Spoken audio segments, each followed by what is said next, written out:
speaking to their hosts yet. But why? Why remained a mystery. He would know why soon enough. General Suparman Perkasa, Army of the Indonesian Republic, was certain of only one thing. A weapon seemed prudent at the moment, and he would fire that weapon without hesitation if necessary. The boat planed down. Perkasa flipped the gun's safety switch and reholstered it. Cruising through calm waters, they passed a third buoy just at the mouth of the Malacca River. Then they puttered under a bridge just inside the river's mouth. The river narrowed. Panoramic colors and the salty smell of a small Asian seaport greeted their senses. Several small craft, mainly single-engine skiffs, glided up and down the river in both directions near the shoreline. Automobiles crawled along a small urban street parallel to the right bank. To the left, bright, rainbow-colored houses and apartments scrunched up to the river bank. Laundry hung from clotheslines behind the houses and apartments. Perkasa extracted a cigar from his shirt pocket and offered it to his companion. The doctor declined. The general lit the cigar and sucked satisfying tobacco smoke into his mouth.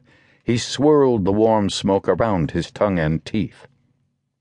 His young Malaysian escort began to drone on like the tour guide he was. For hundreds of years, Malacca was the busiest port on the Malaysian peninsula. The Portuguese, Dutch, and British have all seized this port. Now Singapore, just 180 miles to the south, has taken away most of the shipping traffic. But Malacca will always be the birthplace of Islam in Malaysia. Arab traders brought Islam here in the 1400s. The general, a short, middle-aged man with a 38-inch waistline, cocked his head back, basked his face in the warm overhead sunshine, and opened his mouth into a round circle. Concentric smoke rings rose into the tropical air, then dissipated in breezy wisps. He flicked ashes over the side of the boat into the calm waters of the river. "Now it is a quiet place," the fellow babbled. "Small among Malaysian cities, this peaceful harbor is inaccessible to ocean-going vessels."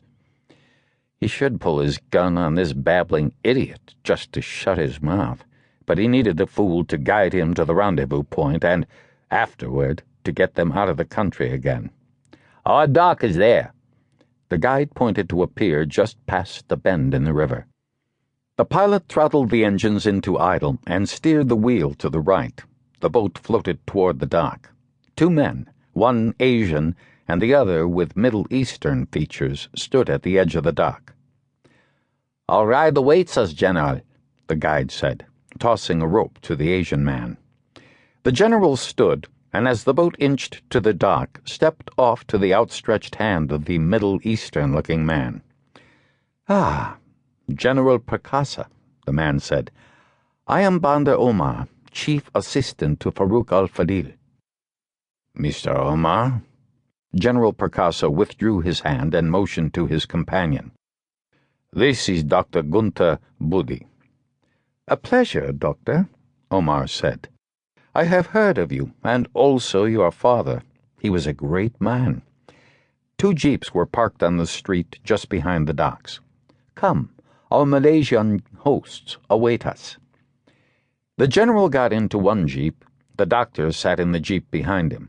They pulled forward, and in a few minutes turned left across a bridge spanning the Malacca River. On the north side of the river, the jeeps turned left, driving a short distance down a street paralleling the water. They turned right off the river street and stopped in front of a small hotel. The white stucco building with ornate exterior features suggested a bygone era. "Welcome to the Hotel Puri," Omar said. "It dates back to the 1800s and has about 50 rooms. My boss has rented them all for our meeting." "Yes, I know this place." The general took a drag from his cigar, which had burned down about half an inch. "Your boss is expecting many guests?" "No, General, just you, the doctor, and a select few others." Omar nodded at the hotel. "Shall we?" "After you." Perkasa tossed